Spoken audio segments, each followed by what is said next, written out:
विद्यार्थियों, बीए भाग प्रथम के प्रथम प्रश्न पत्र के पहली यूनिट के एडम स्मिथ के आर्थिक विचारों के संबंध में उनके जो उत्पादन से संबंधित आर्थिक विचार थे, श्रम विभाजन से संबंधित, बाजार से संबंधित, पूंजी से संबंधित आदि का अध्ययन हम पूर्व के वीडियो में कर चुके हैं। आज हम एडम स्मिथ के आर्थिक विचारों में आगे की ओर चलेंगे, जिसमें सबसे पहले हम लेंगे एडम स्मिथ के विनिमय संबंधी आर्थिक विचार। विनिमय के संबंध में एडम स्मिथ ने महत्वपूर्ण विचार प्रस्तुत किए हैं, जिनको हम मुद्रा और मूल्य के संबंध में अलग अलग विचार के रूप में प्रकट कर सकते हैं। सबसे पहले हम उनका लेंगे मुद्रा संबंधी विचार। एडम स्मिथ थे, उन्होंने मुद्रा को विनिमय का माध्यम तथा मूल्य का मापक माना था। मुद्रा के संबंध में एडम स्मिथ के विचार व्यापारीवादियों से थोड़े भिन्न थे, क्योंकि उन दिनों लोगों का मुद्रा के बारे में यह विचार था कि वह सोने तथा चांदी के रूप में होने के कारण महत्वपूर्ण है। परंतु स्मिथ ने लोगों के इस विचार का खंडन किया। उसने बताया कि मुद्रा अन्य वस्तुओं से भिन्न नहीं है, वास्तव में वह अन्य वस्तुओं से कम महत्वपूर्ण है, तभी हम उसे दूसरों को देने के लिए तत्पर रहते हैं। लेकिन उसका महत्व इसी बात में है कि वह विनिमय का माध्यम है। स्मिथ के अनुसार राष्ट्र की वास्तविक संपत्ति उसकी भूमि, मकान आदि अभोग्य वस्तु हैं, न कि सोना चांदी या मुद्रा। राष्ट्र की संपत्ति की गणना करते समय द्रव्य या मुद्रा को छोड़ देना चाहिए, क्योंकि इसका प्रत्यक्ष रूप से उपभोग नहीं किया जा सकता। स्मिथ ने द्रव्य या मुद्रा को अनुत्पादक बताते हुए उसकी तुलना एक सड़क से की है, जिसके माध्यम से हम एक स्थान से दूसरे स्थान को माल ले जा सकते हैं, परंतु वह स्वयं कुछ भी उत्पादन नहीं करती है। तो इस प्रकार से जो है द्रव्य सड़क के समान ही अनुत्पादक है। द्रव्य या मुद्रा का महत्व इसी बात में है कि वह विनिमय का माध्यम है तथा चलन में सुविधा प्रदान करता है। तो इस प्रकार से एडम स्मिथ का मानना था कि मुद्रा अन्य वस्तुओं की तुलना में ज़्यादा महत्वपूर्ण नहीं है, वह केवल एक विनिमय का माध्यम है और चलन के रूप में काम में आती है या मूल्य के मापक के रूप में काम आती है। दूसरा हम लेते हैं उसका मूल्य सिद्धांत। स्मिथ का जो मूल्य सिद्धांत है वो दीर्घ काल तक प्रभावी रहा था। प्रतिष्ठित जो परंपरा थी ने उत्पादन लागत का जो सिद्धांत बाद में विकसित किया, उसका जो प्रमुख आधार था वो स्मिथ का मूल्य सिद्धांत ही था। उसका यह सिद्धांत प्रोफेसर वालरस, जेविन्स, मेंजर्स आदि की पुस्तकों में छपने के बाद महत्वहीन होने लगा था, क्योंकि इन अर्थशास्त्रियों ने उत्पादन की तुलना में उपयोगिता को अधिक महत्व दे दिया था। मूल्य के संबंध में जो स्मिथ ने विचार प्रस्तुत किए हैं वो दो प्रकार के हैं। पहले तो उसने कहा है विनिमय मूल्य और दूसरा उपयोग मूल्य। देखिए ध्यान से सुने, विनिमय मूल्य और उपयोग मूल्य यानी वैल्यू एक्सचेंज और वैल्यू इन यूज। कई बार छोटा छोटा सवाल पूछा जाता है कि विनिमय मूल्य क्या है, उपयोग मूल्य क्या है। उपयोग मूल्य को बाजार मूल्य भी कहते हैं ना। उपयोग मूल्य को आधुनिक अर्थशास्त्री उपयोगिता कहते हैं। स्मिथ के अनुसार उपयोग मूल्य का संबंध कीमत से नहीं जोड़ना चाहिए। इस श्रेणी में पानी, हवा तथा प्रकाश को रखा जाता है, क्योंकि इनमें उपयोग मूल्य का अंश अधिक होता है। फिर स्मिथ ने स्पष्ट किया कि जिन वस्तुओं का उपयोग मूल्य बहुत अधिक होता है उनका विनिमय मूल्य बहुत ही कम होता है अथवा बिल्कुल नहीं होता है। जैसे पानी है, हवा है, प्रकाश है, इनका कोई मूल्य नहीं होता है या बहुत कम होता है। इसके विपरीत जिन वस्तुओं का विनिमय मूल्य अधिक होता है उनका उपयोग मूल्य बहुत ही कम होता है। स्मिथ ने बाजार मूल्य में होने वाले परिवर्तनों को भी स्पष्ट किया है। उनके अनुसार मांग और पूर्ति में स्थायी साम्य न होने के कारण बाजार के मूल्यों में परिवर्तन आता है, जैसा कि हमने पढ़ा था असंतुलन मांग और पूर्ति में। और स्मिथ ने जो प्राकृतिक मूल्य है उनकी भी व्याख्या की है। प्राकृतिक मूल्य वो जो है वो बाजार मूल्य में ही छुपे हुए रहते हैं। उनका ऐसा विचार था कि प्राकृतिक मूल्य वस्तु की लागत से निर्मित होता है। उसके अनुसार श्रम ही मूल्य का एकमात्र सृजक या मापक है, अर्थात किसी वस्तु का वास्तविक मूल्य श्रम की वह मात्रा है जो उसको बनाने में खर्च होता है। तो जिस अनुपात में वस्तु को बनाने में श्रम व्यय हुआ है उसी अनुपात में उसका परस्पर विनिमय होता है। एडम स्मिथ एक स्थल पर उत्पादन लागत के लिए श्रम को उत्तरदायी मानता है, जबकि एक अन्य स्थान पर वह उत्पादन लागत में मजदूरी, लगान तथा लाभ को भी शामिल करता है। तो इस प्रकार से उत्पादन लागत के संबंध में एडम स्मिथ के जो विचार हैं वो थोड़े से भ्रामक लगते हैं। श्रम के संबंध में भी एडम स्मिथ ने लिखा है कि श्रम ही वह प्रथम मूल्य है, मौलिक क्रय शक्ति है, जिसके द्वारा सब वस्तुओं का भुगतान होता है। तो श्रम द्वारा ही प्रारंभ में सब वस्तुएं क्रय की जाती थी। और आगे उन्होंने लिखा है कि किन्हीं वस्तुओं का मूल्य विभिन्न वस्तुओं को प्राप्त करने में व्यय किए गए श्रम की मात्रा के अनुपात में निश्चित होता है। तो इस प्रकार से स्मिथ का जो मूल्य सिद्धांत है वो दोषपूर्ण होते हुए भी बाद के अर्थशास्त्रियों के लिए एक वरदान साबित हुआ, क्योंकि स्मिथ के मूल्य सिद्धांत के आधार पर ही हम कह सकते हैं कि वह पूंजीवादी अर्थव्यवस्था के साथ साथ सामाजिक अर्थव्यवस्था का भी जनक था, क्योंकि समाजवादियों ने श्रम सिद्धांत को प्रतिष्ठित अर्थशास्त्र एवं पूंजीवाद के विरुद्ध आक्रमण का एक आधार बनाया था। इस दृष्टि से स्मिथ को समाजवाद का हम अगुआ भी कह सकते हैं। दूसरी ओर प्रतिष्ठित जो संप्रदाय था, क्लासिकल जो संप्रदाय था, कि अर्थशास्त्रियों ने उत्पादन लागत सिद्धांत को स्वीकार किया, जो लगभग एक शताब्दी तक प्रचलित रहा था, है ना। तो इसके आधार पर हम कह सकते हैं कि स्मिथ के मूल्य सिद्धांत का महत्व था, है ना। किस प्रकार से था कि स्मिथ का मूल्य सिद्धांत समाजवादियों के लिए आंदोलन का आधार बना, और यह सिद्धांत के आधार पर लगभग 100 वर्षों तक, है ना, स्मिथ ने अपने विचारों का प्रभुत्व जमाए हुए रखा। मूल्य निर्धारण में निहित मांग एवं पूर्ति के संबंध में जो विचार है वो एडम स्मिथ की ही देन है। इन सब के बावजूद भी इसका जो मूल्य सिद्धांत था उसमें मूल्य निर्धारण भ्रामक था, मांग और पूर्ति का जो विश्लेषण है वो अधूरा था।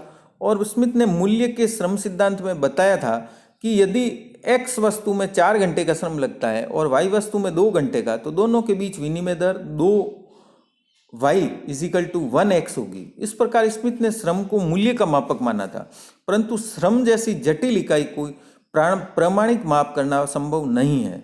तो ये कहना कठिन है कि 1 घंटे का कठोर श्रम कितने घंटों के सरल श्रम के बराबर होगा। तो श्रम के संबंध में एक बात और कही जा सकती है, वो ये है कि उत्पादन अकेले श्रम से नहीं होता है, बल्कि उत्पादन में श्रम के अतिरिक्त भूमि, पूंजी आदि अन्य साधनों की बराबर भागीदारी होती है। तो इस प्रकार से विनिमय के संबंध में उसने मुद्रा और मूल्य सिद्धांत दिया। मुद्रा के अंतर्गत बताया कि जो मुद्रा है वो विनिमय का माध्यम और मापक है, और मूल्य सिद्धांत के अंतर्गत उसने बताया कि किस प्रकार से मूल्यों का निर्धारण होता है श्रम के द्वारा। नेक्स्ट उनके वितरण संबंधी विचार, है ना। जैसा कि मूल्य सिद्धांत में स्मिथ ने स्पष्ट कर दिया था कि उत्पादन के प्रारंभिक चरण में उत्पादन का प्रमुख साधन श्रम ही था। जैसे जैसे समाज विकास की ओर अग्रसर हुआ वैसे वैसे उत्पादन के क्षेत्र का विस्तार हुआ, और उत्पादन में श्रम के अतिरिक्त अन्य साधन जैसे भूमि, पूंजी आदि का भी सहयोग समझा जाने लगा। तो इस प्रकार से उत्पत्ति के 3 प्रमुख साधन भूमि, श्रम और पूंजी हो गए। संयुक्त उत्पादन में से इन तीनों के हिस्सों का निर्धारण करना वितरण की समस्या थी। प्रायः कहा जाता है कि वितरण के संबंध में स्मिथ के विचार स्पष्ट नहीं है।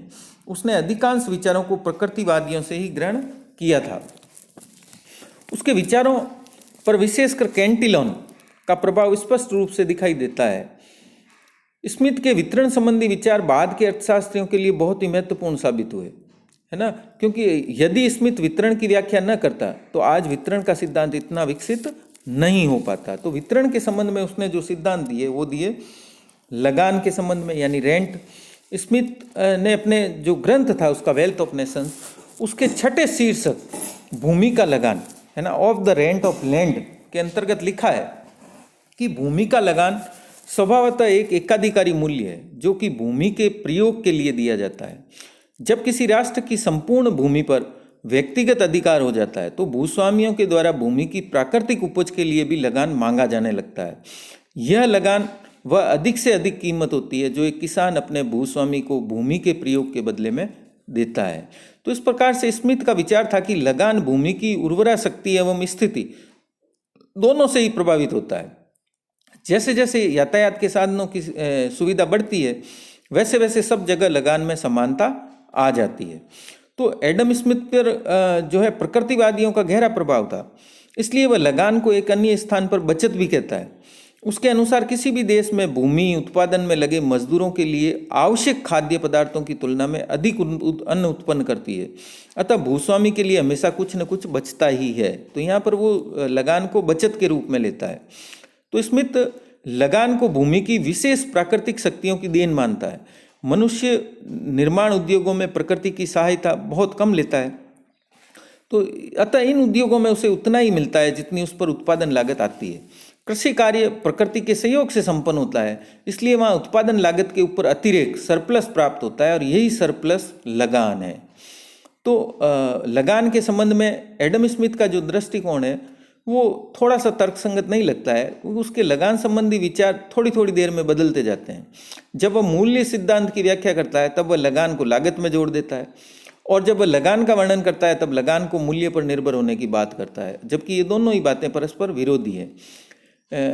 तो स्मिथ के लगान संबंधी विचार भले ही हम कहें कि क्रमबद्ध नहीं है और उसमें त्रुटि है, फिर भी उसने लगान के बारे में अनेक मौलिक बातें कही है। इन्हीं मौलिक बातों के आधार पर बाद के अर्थशास्त्रियों ने, विशेष करके रिगार्डो ने, लगान सिद्धांत का प्रतिपादन किया था।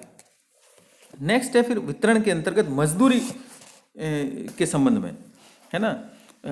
ये एक बहुत ही विचित्र बात है कि एडम स्मिथ ने मजदूरी निर्धारण का कोई भी सिद्धांत प्रस्तुत नहीं किया, परंतु मजदूरी के संबंध में उसने जो विचार दिए थे उनसे ऐसा लगता है कि वह मजदूरी निर्धारण के अनेक सिद्धांतों का जन्मदाता था। स्मिथ से पूर्व मजदूरी का कोई सिद्धांत विकसित नहीं हुआ था। इतना अवश्य कहा जाता था कि ऊंची और निम्न मजदूरी के क्या प्रभाव होते हैं। बाद में रिकार्डो, माल्थस तथा मिल ने एडम स्मिथ के विचारों की सहायता से मजदूरी निर्धारण के अनेक सिद्धांतों की रचना की। स्मिथ ने मजदूरी सिद्धांत की जो परिकल्पना की थी उसमें उसने जो है कुछ चीज़ें शामिल की थी, है ना। उनको हम ले सकते हैं। जैसे उसने कहा मजदूरी कोष का सिद्धांत, है ना। मजदूरी कोष सिद्धांत की विधिवत व्याख्या बाद में चल करके जेएस मिल ने की, परंतु इससे सबसे पहले स्मिथ ने मजदूरी कोष संबंधी विचारों का प्रतिपादन कर दिया था, और उसने कहा था कि मजदूरी पर निर्भर रहने वाले लोगों के लिए मांग स्पष्टतः उन कोषों के अनुपात से में ही बढ़ सकती है जो मजदूरी के भुगतान के लिए निर्धारित होते हैं। इस विचार से स्पष्ट है कि स्मिथ ने मजदूरों के भाग्य को कोष के साथ जोड़ दिया था। जब मजदूरों की तुलना में कोष अधिक होगा तभी मजदूरों की मजदूरी बढ़ सकती है। दूसरा, उसने मजदूरी का जीवन निर्वाह संबंधी सिद्धांत जो वास्तव में रिकार्डो के द्वारा प्रस्तुत किया गया था, परंतु इस सिद्धांत की परिकल्पना भी स्मिथ ने कर ली थी। स्मिथ ने कहा है कि मजदूरी एक न्यूनतम सीमा होती है जिससे नीचे उसे नहीं धकेला जा सकता। यदि श्रमिकों को जीवित रखना है तो उसकी मजदूरी इतनी अवश्य होनी चाहिए जिससे उनका तथा उनके परिवार का भरण पोषण हो सके। तो मजदूरी की दरें इससे नीचे नहीं गिर सकती है, बल्कि अधिकांश रूप से कुछ अधिक ही होती है। तो ये उसने बताया कि किस प्रकार से मजदूरी में जीवन निर्वाह का सिद्धांत लागू होना चाहिए, जो बाद में जीवन निर्वाह सिद्धांत रिकार्डो ने प्रस्तुत किया, उसका प्रमुख आधार बना। और मांग और पूर्ति का सिद्धांत नेक्स्ट, जो मजदूरी के संबंध में है, तो स्मिथ का ऐसा मानना था कि मजदूरी श्रमिकों तथा मालिकों के बीच सौदेबाजी के परिणाम स्वरूप निश्चित होती है ना। तो यहाँ पर स्मिथ जो है मांग और पूर्ति के सिद्धांत का विचार देते हैं। श्रम की पूर्ति जीवन यापन के लिए आवश्यक वस्तुओं पर निर्भर करती है और श्रम की मांग राष्ट्रीय संपत्ति पर निर्भर करती है। तो स्मिथ का कहना था कि एक स्थिर समाज में श्रमिक उपलब्ध काम की अपेक्षा अधिक बढ़ जाते हैं, जिससे मजदूरी की दर घट जाती है। किंतु एक विकासवादी अर्थव्यवस्था में विकासात्मक एवं रचनात्मक कार्यों के लिए श्रम की मांग बढ़ने से मजदूरी बढ़ती भी है। तो इस प्रकार से स्मिथ मजदूरों के प्रति बहुत ही सहानुभूति रखता था, और उसका ऐसा मानना था, है ना, कि जो विश्व के अनेक भागों में मजदूरी की असमानता पाई जाती है, उसकी असमानता के प्रमुख कारण क्या क्या है, उसने कारण भी बताए हैं अपनी पुस्तक में। तो उसने जो कारण बताए हैं मजदूरी की असमानता के, उसमें जो सबसे पहला कारण उसने बताया कि कार्य का अनुकूल या संतोषप्रद होना। दूसरा, कार्य सीखने का खर्च, कार्य का स्थायित्व, मजदूर का विश्वास और भविष्य की सफलता की आशा। तो इस प्रकार से उसने वितरण के संबंध में जो सिद्धांत दिए, उसमें लगान और मजदूरी का जो सिद्धांत दिया, तो मजदूरी के सिद्धांत में उसने कई ऐसी बातें कही जो आगे चल करके अनेक सिद्धांतों का आधार बनी। नेक्स्ट, फिर उसने बताया ब्याज और लाभ के संबंध में। स्मिथ ने पूंजी को उत्पत्ति का तीसरा महत्वपूर्ण साधन माना है ना। उसने व्यवस्थापक और पूंजीपति को उत्पत्ति का अलग अलग साधन नहीं माना है, इसलिए उसने लाभ और ब्याज में भी अंतर नहीं किया है। उसके अनुसार जो व्यक्ति पूंजी लगाता है उसे लाभ और ब्याज दोनों ही प्राप्त होते हैं, क्योंकि उस समय जो पूंजी लगाने वाला होता था वही मालिक होता था, तो लाभ भी उसी को मिलता था और ब्याज भी उसी को मिलता था। स्मिथ ने कुल लाभ व शुद्ध लाभ में अंतर करने का प्रयास किया है, परंतु वो इसमें सफल नहीं हुआ था। ब्याज एवं लाभ के संबंध में जो उसने विचार प्रस्तुत किए उसमें बताया कि मजदूरी एवं प्रतियोगिता के बढ़ने के कारण लाभ की दरों में कमी आती है ना। यही कारण है कि एक उन्नतिशील जो देश है उसमें लाभ सबसे कम प्राप्त होता है। लाभ की एक न्यूनतम दर को स्पष्ट नहीं किया जा सकता, किंतु यह संकेत अवश्य है दिया जा सकता है कि न्यूनतम लाभ दर अवश्य इतनी होनी चाहिए कि उत्पादन कार्य में लगी हुई पूंजी की समय समय पर जो हानि होती है उसकी क्षतिपूर्ति की जा सके। उद्योगपति और उद्योग में पूंजी जो है वो तभी लगाता है जब उसे पर्याप्त मात्रा में लाभ मिले। तो जब उद्योगपति अपनी पूंजी का उपयोग स्वयं न करके किसी दूसरे को उधार देता है तो लाभ के दो भाग हो जाते हैं।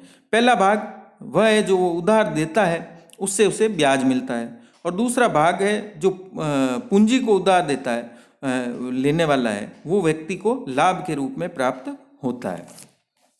और फिर उन्होंने बताया कीमत में परिवर्तनों के साथ साथ लाभ घटते और बढ़ते रहते हैं, इसलिए उनकी औसत दर का पता लगाना कठिन होता है। ब्याज दर इतनी पर्याप्त अवश्य होनी चाहिए कि उधार देने के जोखिम की क्षतिपूर्ति की जा सके। तो इस प्रकार से स्मिथ ने जो वितरण के संबंध में लगान, मजदूरी, ब्याज, लाभ और के संबंध में जो विचार प्रस्तुत किए थे वो इतने स्पष्ट नहीं थे। इसका प्रमुख कारण ये था कि स्मिथ का जो गहन अध्ययन था वो उत्पादन के क्षेत्र तक ही सीमित था। उसका ग्रंथ जो है वेल्थ ऑफ नेशंस से संबंधित था और उसने अपना समुचित ध्यान राष्ट्रों की संपत्ति को बढ़ाने पर केंद्रित कर दिया था। तो संभवतः उसे वितरण की उतनी चिंता नहीं थी जितनी उत्पादन की। फिर भी वितरण के संबंध में उसने अनेक विचारों का जन्मदाता जो है वो एडम स्मिथ ही था, जिसने आगे जाकर के और अनेक सिद्धांतों के प्रतिपादन में सहयोग दिया। नेक्स्ट फिर उसका विचार है राजस्व के संबंध में। उसकी जो पुस्तक है वेल्थ ऑफ नेशंस, उसके 5वें खंड में स्मिथ ने राज्य की आय का विधिवत वर्णन किया है। उसने राज्य की आय को दो प्रमुख साधन बताए हैं।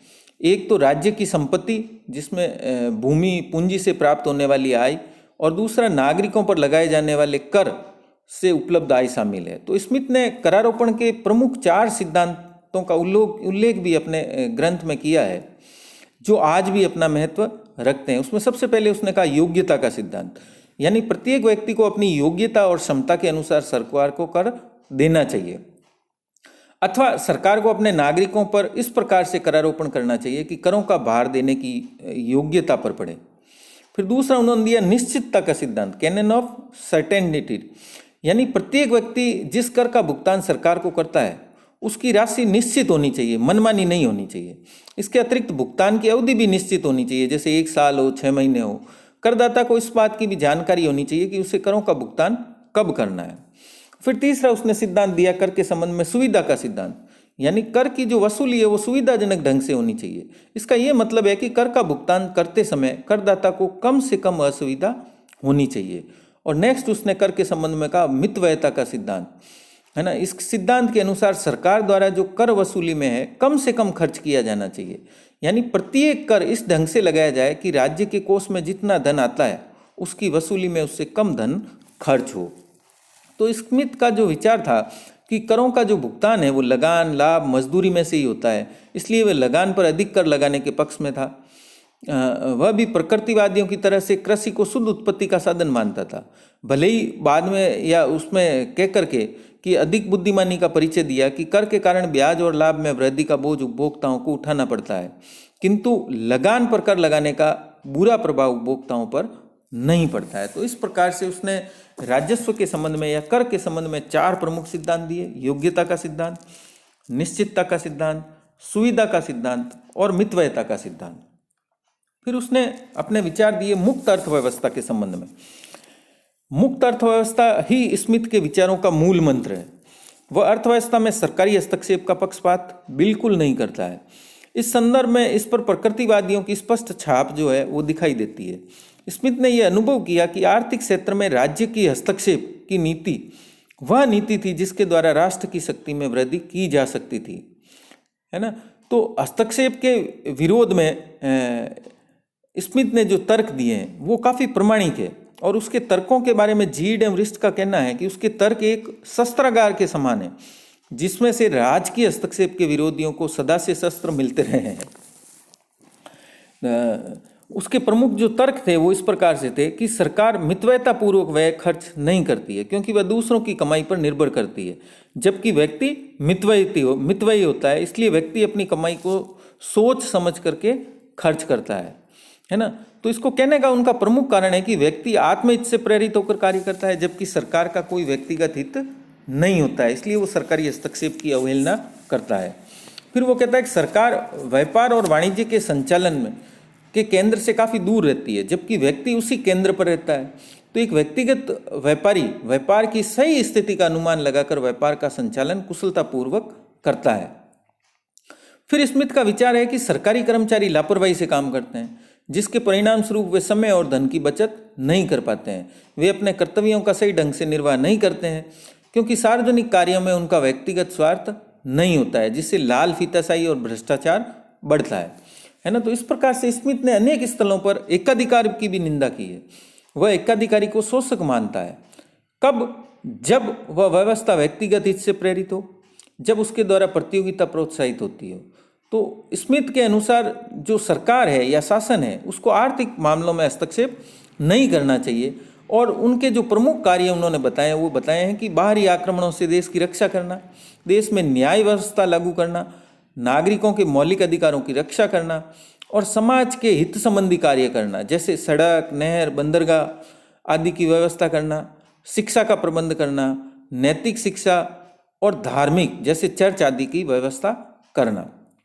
कुछ विशेष परिस्थितियों में उसने सरकारी हस्तक्षेप का समर्थन भी किया है ना। उसने कहा है कि सरकार को ब्याज की दर पर नियंत्रण रखना चाहिए ताकि गरीबों का शोषण न हो, और उनके अनुसार जो डाक व्यवस्था है, प्राइमरी शिक्षा है, 5 पौंड तक के बैंक नोटों का निर्गमन है, प्रत्येक दशा में सरकारी नियंत्रण में ही होने चाहिए।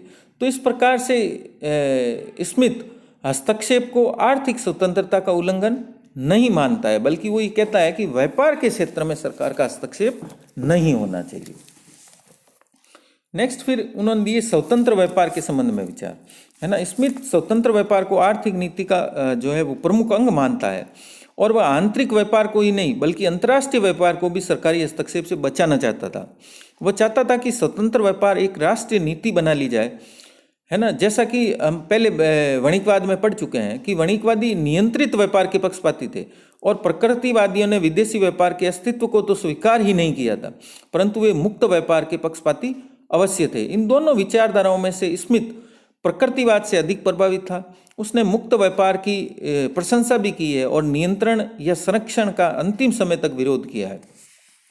तो उसने मुक्त व्यापार के संबंध में जो तर्क प्रस्तुत किए हैं वो तर्क इस प्रकार से हैं कि श्रम का अंतर्राष्ट्रीय विभाजन, है ना। स्मिथ अंतर्राष्ट्रीय श्रम विभाजन के पक्ष में था। उसका मानना था कि उत्पादन के क्षेत्र में श्रम विभाजन के अधिक से अधिक लाभों को प्राप्त करने के लिए अंतर्राष्ट्रीय क्षेत्र में भी स्वतंत्र अर्थव्यवस्था होनी चाहिए। वो मानता था कि विनिमय का क्षेत्र जितना व्यापक होगा, श्रम विभाजन उतना ही व्यापक होगा और लाभ भी बढ़ेगा। उसका ऐसा विश्वास था कि विभिन्न देशों में प्राकृतिक साधनों का आवंटन इस प्रकार से होता है कि कुछ वस्तुएं बनाने में एक देश को दूसरे देशों से अधिक प्राकृतिक लाभ होता है। तो स्वतंत्र व्यापार विभिन्न देशों के मध्य प्रादेशिक श्रम विभाजन को संभव बनाता है और वे देश आपस में वस्तुओं का विनिमय करके अपने अपने साधनों का अधिकतम लाभ प्राप्त करते हैं। परंतु संरक्षण प्रादेशिक श्रम विभाजन में बाधाएं डालता है और लोग उसके लाभ से वंचित हो जाते हैं।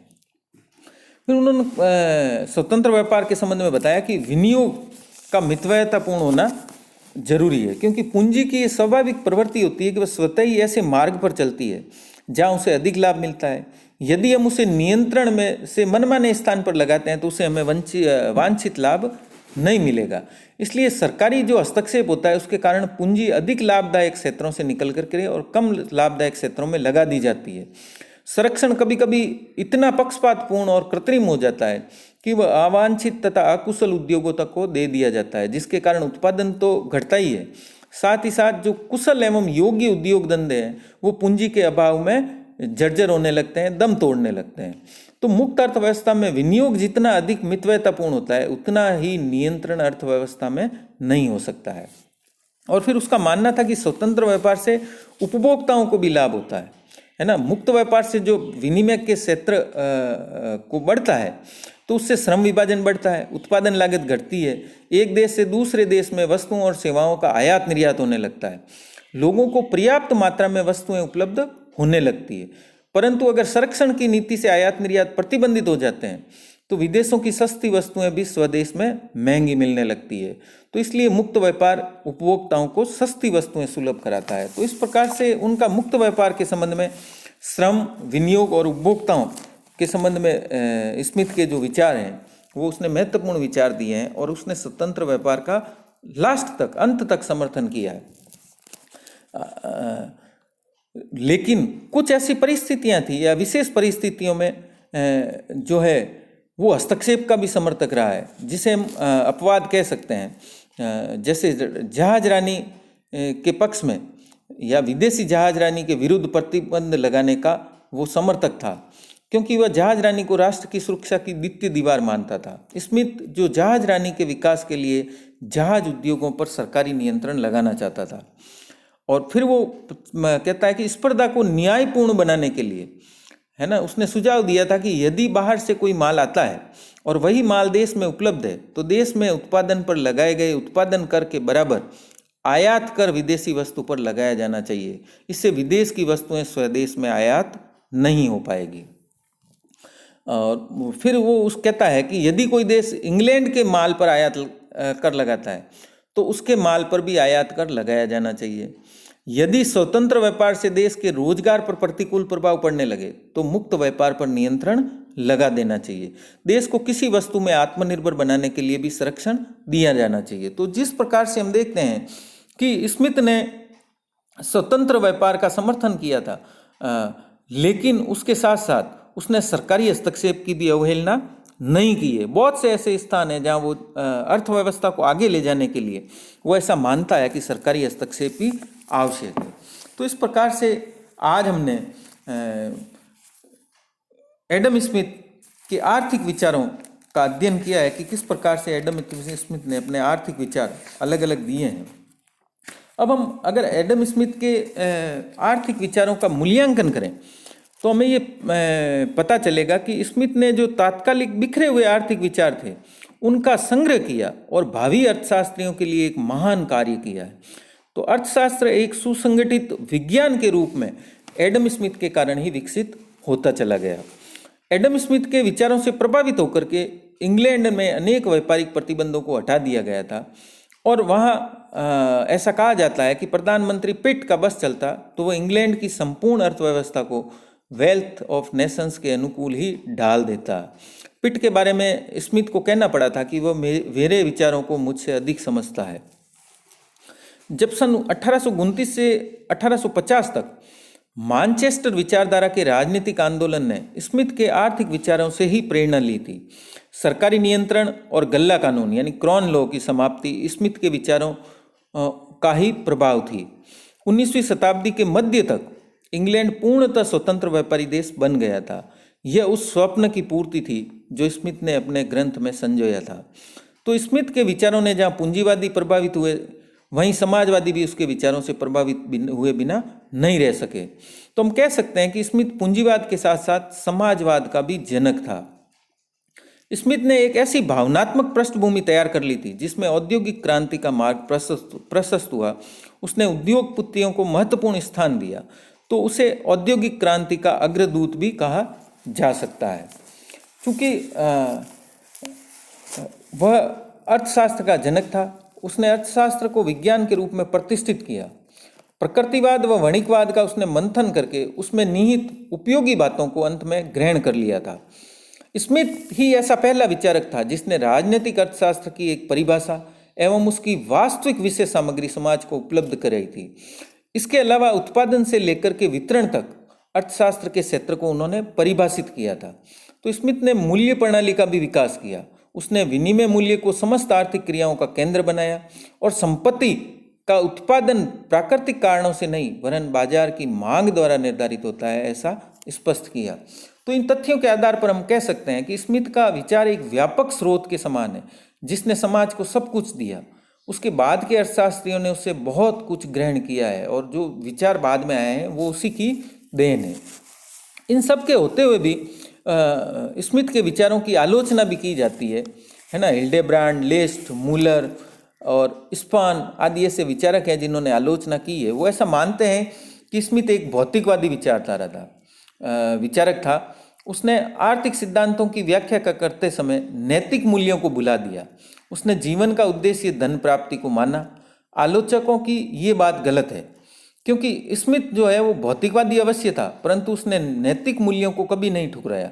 जहाँ उसने वेल्थ ऑफ नेशंस लिखी थी, वहीं उसने थ्योरी ऑफ मॉरल सेंटिमेंट्स को भी लिखा है। तो यानी वो नैतिकता को उसने छोड़ा नहीं था। तो हम ये नहीं कह सकते कि स्मिथ ने भौतिकवाद के साथ साथ नैतिक मूल्यों को तिलांजलि दे दी थी।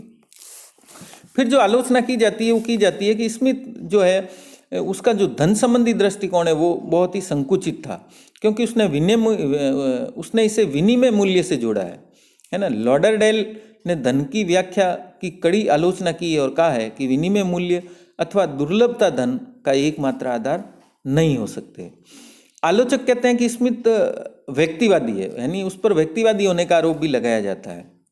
जर्मन अर्थशास्त्रियों के अनुसार स्मिथ समाज को व्यक्तियों का समूह मानता है जो केवल स्वहित की भावनाओं से कार्य करता है। स्मिथ के अनुसार व्यक्तिगत ही सामाजिक हित है, व्यक्तिगत हित ही सामाजिक हित है। इस मान्यता के मद में उसने राज्य के महत्व को भुला दिया। उसने व्यक्तिगत भावना को बढ़ा करके राज्य के क्षेत्र को सीमित कर दिया था। लेकिन अंत में हम ये कह सकते हैं कि स्मिथ की जितनी भी आलोचनाएं की जाए, उसने स्मिथ का महत्व कम नहीं किया है। स्मिथ अर्थशास्त्र का एक स्मारक है। उसके विचारों की उपयोगिता तब तक बनी रहेगी जब तक ये संसार है। तो स्मिथ ने अर्थशास्त्र को बहुत ही महत्वपूर्ण विचार दिए हैं। तो एडम स्मिथ से संबंधित जो आर्थिक विचार है या उसकी आलोचना है या उसके महत्वपूर्ण सिद्धांत हैं, वो आज हमने अध्ययन किए हैं।